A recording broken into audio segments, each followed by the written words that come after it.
यानी कि 3D तक देखा था आप लोगों ने, यानी कि वेक्टर का। उसके बाद straight line in A space, यानी 3D आपने देखा था, उसमें डायरेक्शन कोसाइन डायरेक्शन रेशियो आपको दिमाग में होना चाहिए।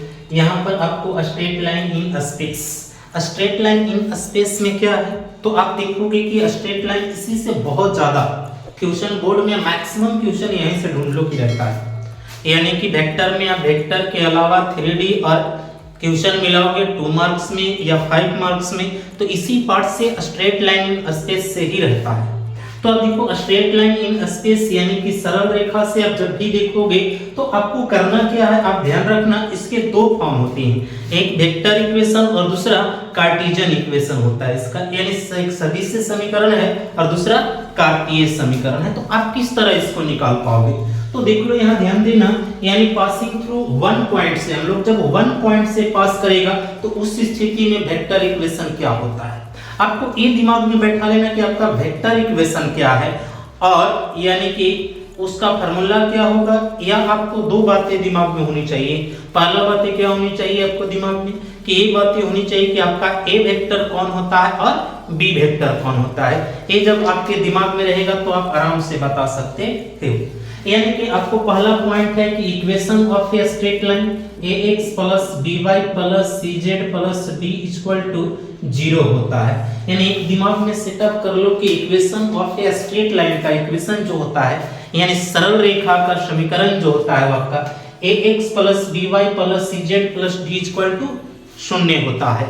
यानी कि x y z, यानी ये तीनों जो आपका पार्ट्स है x y और z, ये कभी चेंज नहीं होगा, यानी नो चेंज, ये कभी आपका चेंज होने वाला पार्ट्स नहीं है बाबू, यानी नो चेंज है। ये इक्वेशन में जब भी x y के फॉर्म आए तो आप समझ जाना वो आपका नो चेंज पार्ट्स है इक्वेशन में। अब देखोगे यहाँ से आपको a b c क्या है, यानी a b और c ये आपका डायरेक्शन रेशियो है, यानी क्या है, डायरेक्शन रेशियो है आपका a b c। ये दिमाग में आप बैठा करके चलना कि आपका x y z कभी चेंज होने वाला नहीं है, और a b c है वो क्या है, डायरेक्शन रेशियो का वैल्यू, d डिस्टेंस है आपका। तो कहा जा रहा है कि 1 पॉइंट से पास होगा तो आपका वेक्टर इक्वेशन क्या होगा। एकदम ध्यान रखना कि बोर्ड के लिए आपका सबसे मोस्ट रिवीजन ये पार्ट्स है आपको स्ट्रेट लाइन। अगर आपने देख लिया तो बोर्ड में क्लियर रहेगा आपका कॉन्सेप्ट किस तरह आप निकालोगे। तो देखो आपको पहला पॉइंट है वेक्टर इक्वेशन क्या होगा, यानी वेक्टर इक्वेशन 1 पॉइंट से।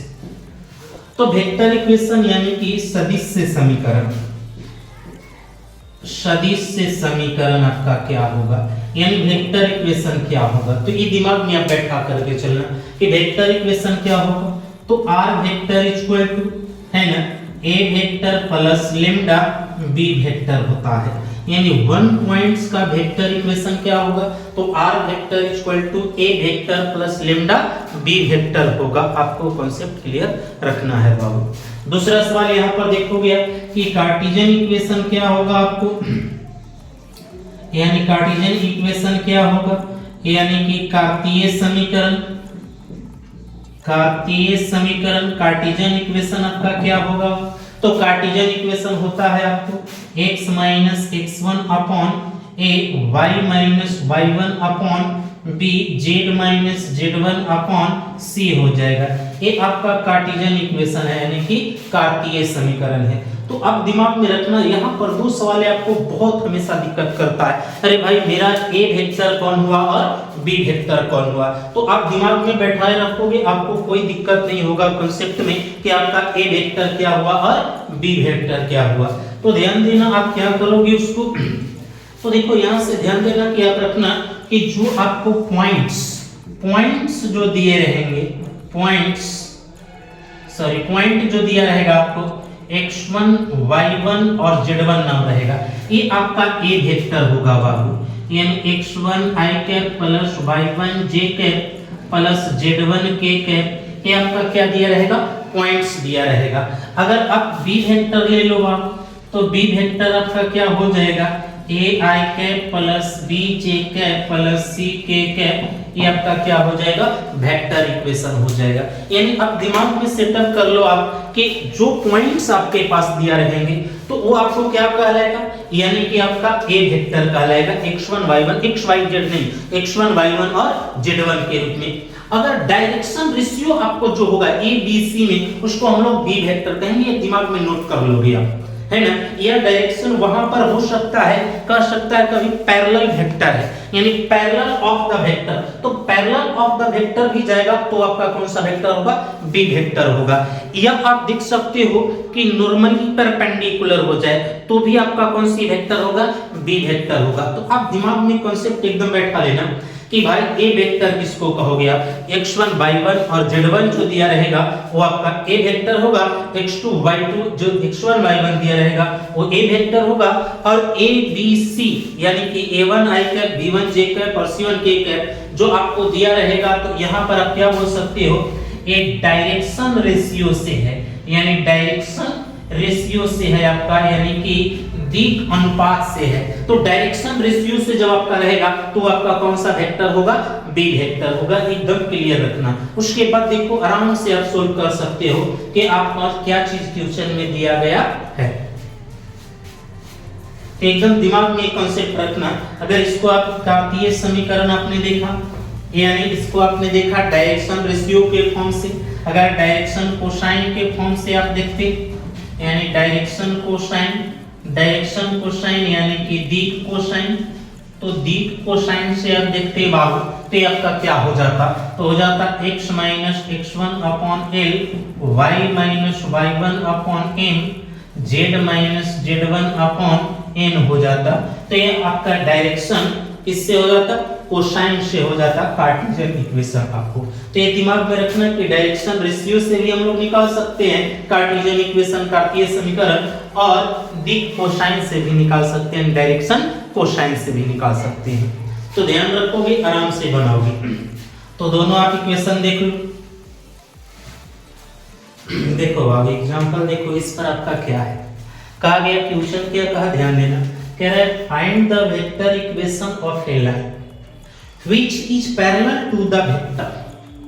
जैसे ही आपको बोला parallel to the vector, दिमाग लगाइए कौन सा वेक्टर है आपका, बी वेक्टर है, parallel to the vector and which passes through the point, point दे दिया, इसका मतलब है सीधे से दिमाग लगाओगे ए वेक्टर है, also find कार्टेशियन इक्वेशन, यानी कह रहा है आप वेक्टर इक्वेशन निकालो फिर उसका कार्टेशियन निकालो, एकदम दिमाग में सेटअप करना, इसमें कोई ज्यादा प्रॉब्लम की चीज नहीं, आपको केवल याद रखना है जैसे ही पैरेलल टू दी वेक्टर बोले आपको कौन सा वेक्टर हो जाएगा, बी वेक्टर, पॉइंट आया कौन सा वेक्टर हो जाएगा, ए वेक्टर। तो आप लेट कर लो यहां से, let A vector equal to 5i cap minus 2j cap plus 4k cap, B vector equal to आपका क्या हो जाएगा, 2y cap minus j cap plus k cap. अब दिमाग सेटअप करके चलो कि आपका a वेक्टर ऑलरेडी मालूम है, b वेक्टर मालूम है, आप यही पहचानना रहता है कि मेरा b वेक्टर हुआ कौन और a वेक्टर हुआ कौन। अगर क्लियर कॉन्सेप्ट है आपको a वेक्टर कौन है और b वेक्टर कौन है तो आपको कोई दिक्कत नहीं होगा।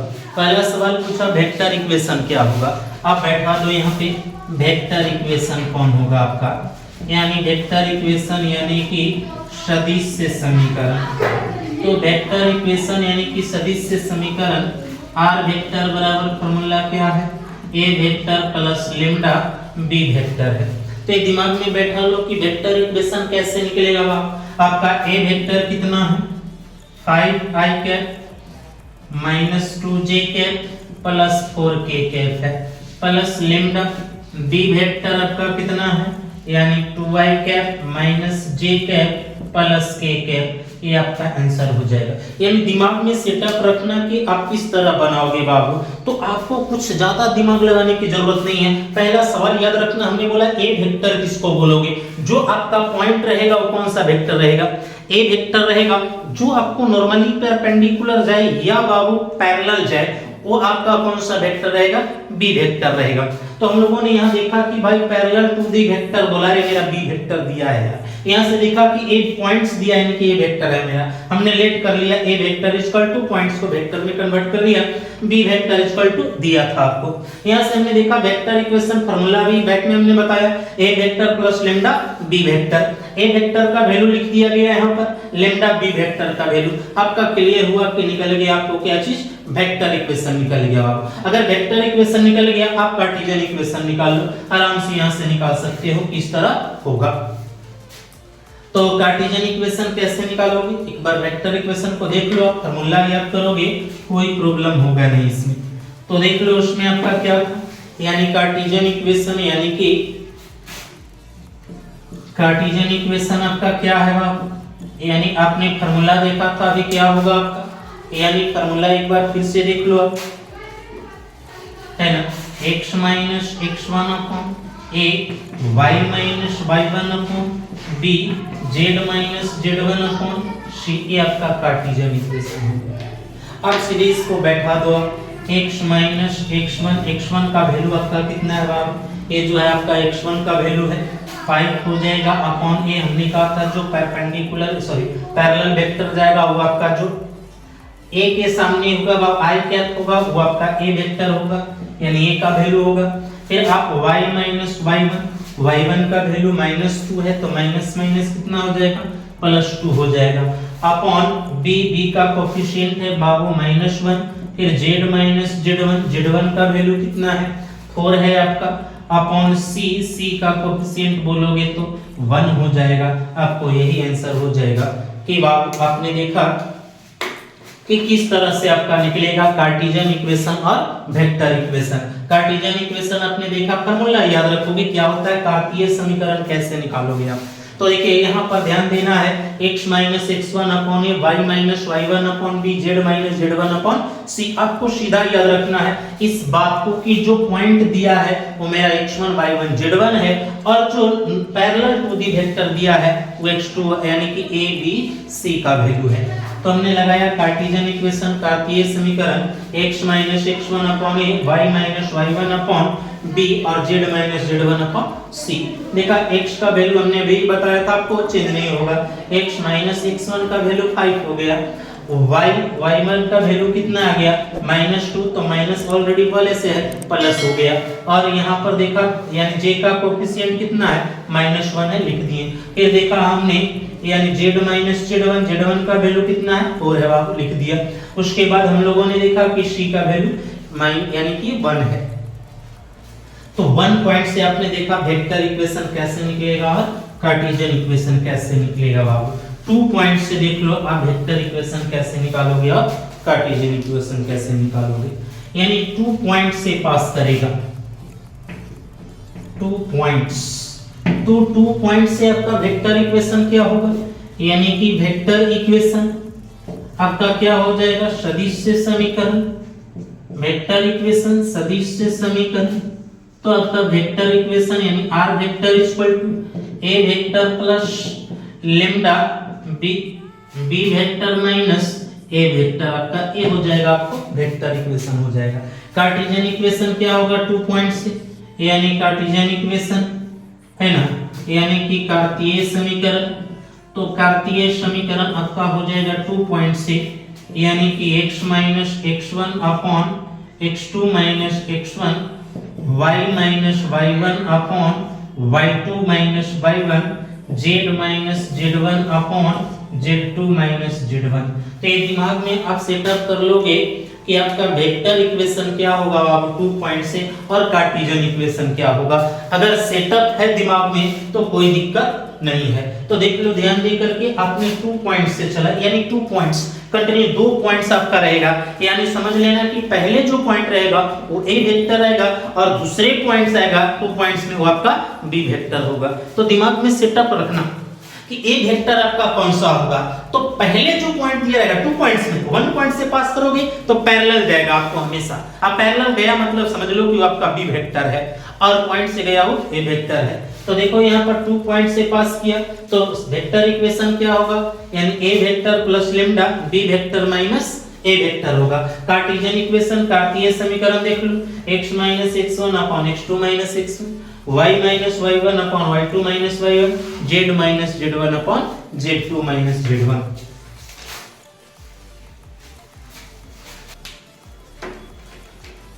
तो 2 पॉइंट से हम लोगों को पास कर रहा है वेक्टर इक्वेशन और कार्टेशियन इक्वेशन। तो देखोगे 2 पॉइंट से वेक्टर इक्वेशन आपको लेट करना है पहले, यानी कि लेट कर लो। हमने कहा फर्स्ट पॉइंट आपका जो होगा यानी लेट ए वेक्टर हो जाएगा 3i cap plus 4j cap minus 6k cap. दूसरा पॉइंट जो आएगा 2 पॉइंट्स में वो आपका बी वेक्टर हो जाएगा 5i cap minus 2j cap plus 7k cap होगा।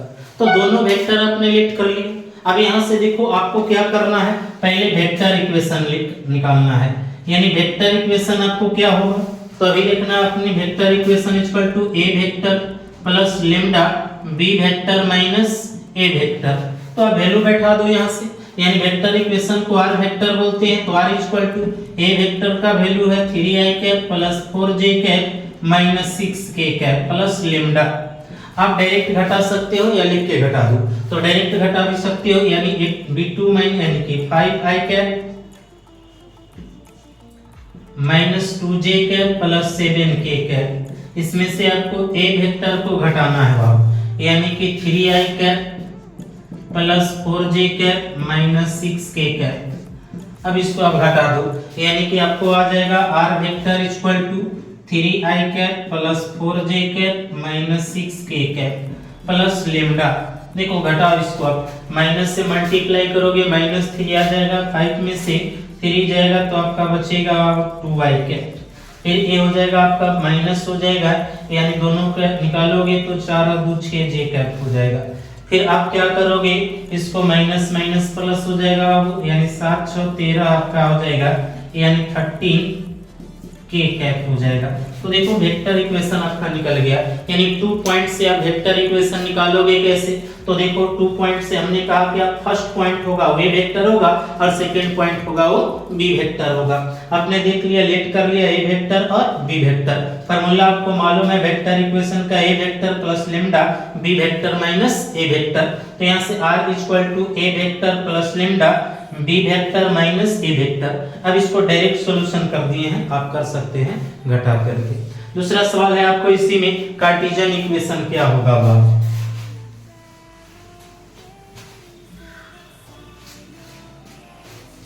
यानी कार्टेशियन इक्वेशन क्या देखोगे, कार्टेशियन इक्वेशन होता क्या है, कार्तीय समीकरण 2 पॉइंट का x minus x1 upon x2 minus x1, y minus y1 upon y2 minus y1, z minus z1 upon z2 minus z1। तो ये आपको दिमाग में बैठा लेना है, किस तरह निकालोगे। अब यहाँ से देख लो आप, यानी x माइनस x1 का वैल्यू कितना है आपको 3 है, अपॉन y2 माइनस y1 यानी 5 माइनस 3। फिर आप क्या करोगे, है ना, यानी y का वैल्यू फिक्स रहेगा, y1 का वैल्यू 4 है माइनस 4। फिर क्या आ जाएगा y2 minus y1 minus 2 minus 4। फिर हो जाएगा z माइनस z1 का वैल्यू माइनस 6 है, इसलिए माइनस माइनस क्या हो जाएगा प्लस हो जाएगा। फिर z2 माइनस z1 यानी 7 माइनस माइनस प्लस, यानी आपका हो जाएगा x minus 3 upon 2 y minus 4 upon minus 6 z plus 6 upon 13। ये आपका आ जाएगा कार्टेशियन इक्वेशन आ जाएगा। तो ये दिमाग में रखना, क्योंकि यहाँ से अब कहानी जो शुरू होगा उसमें से हर एक क्वेश्चन देखोगे बोर्ड में मिलेगा ही आपको। यानी पहले आपने देखा वेक्टर इक्वेशन क्या होता है, फिर कार्टेशियन देखा। अब यहाँ से दिमाग लगाना कि जब कार्टेशियन इक्वेशन दिया है तो आपको नीचे ये जो दिया गया आएगा पॉइंट्स, वो डायरेक्शन रेशियो हो गया, यानी कि ए हो गया, ए बी हो गया और ए सी हो गया। आपको ये दिमाग में बैठा लेना है। अब ध्यान रखना यहाँ पर ऊपर जो ये दिया हुआ x1 y1 और z1 का वैल्यू रहेगा, तो ये सेटअप रखना है कि आपको क्या है, तो जो रेशियो रहेगा वो नीचे रहेगा बाबू, यानी ए बी सी रहेगा, वो आपको क्या है डायरेक्शन रेशियो है, और जो पॉइंट ऊपर रहेगा वो आपका क्या है पॉइंट्स दिया रहेगा।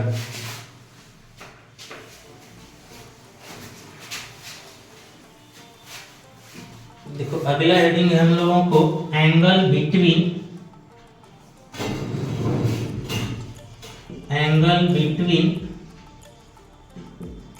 टू लाइंस, यानी दो लाइंस के बीच आपका एंगल कैसे निकाल पाओगे। तो देखो ध्यान दे करके, यानी पहला हम लोग इसमें 2 केस होता है, यानी पहला केस पढ़ेंगे हम लोग वेक्टर फॉर्म, यानी वेक्टर फॉर्म में रहेगा तो आप कैसे निकालोगे। तो देखो वेक्टर फॉर्म इस तरह आपके पास दो दिया रहेगा इक्वेशन, यानी r vector equal to x1 i cap plus y1 j cap plus z1 k cap plus lambda a1 i cap plus b1 j cap plus c1 k cap.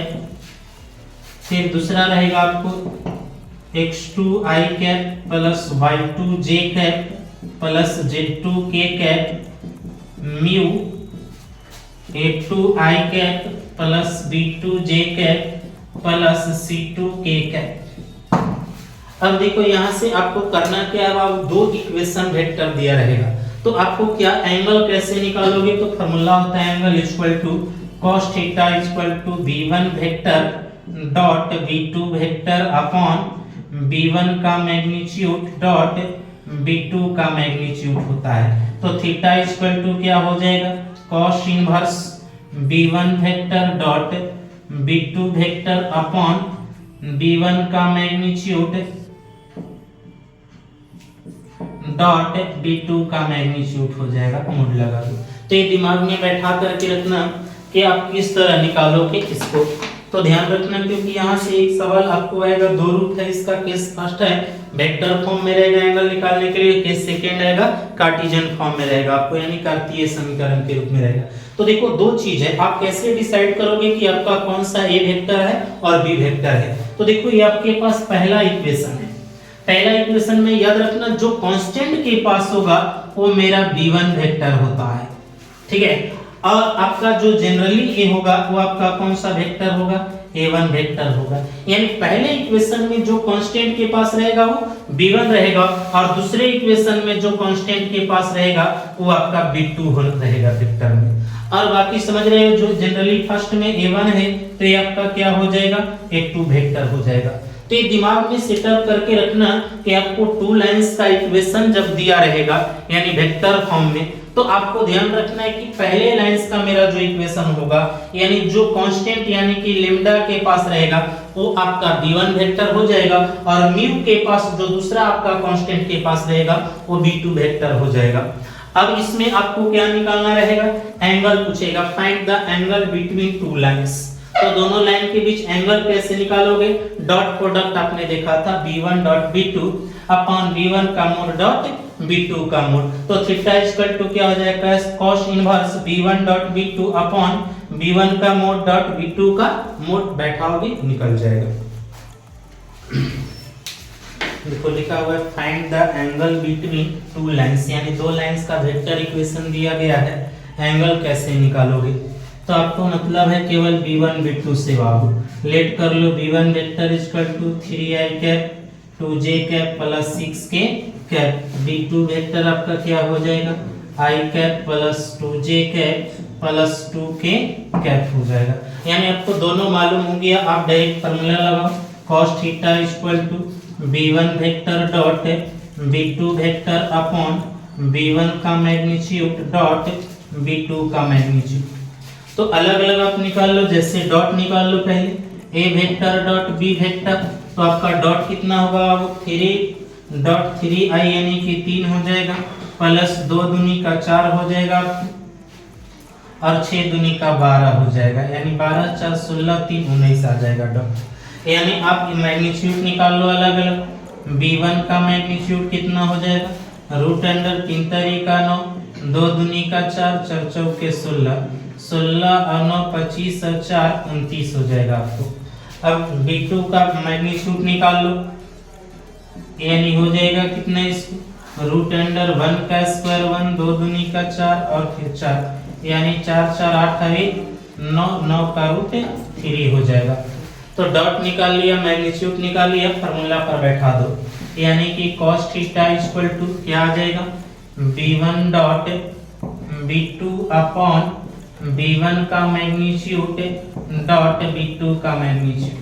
तो cos theta equal to क्या हो जाएगा, dot का value आया है 90, a का magnitude आया है √29 और b का आया है 3, यानी थीटा इक्वल टू आ जाएगा cos इनवर्स 19 अपॉन 3√29, यही हो जाएगा आंसर। तो ये ध्यान में रखना कि आपको केवल B1 B2 से रिलेशन रखना है, यानी A1 A2 से आपको कोई दिक्कत नहीं है। ये B1 वेक्टर हो गया और ये क्या हो गया, B2 वेक्टर हो गया।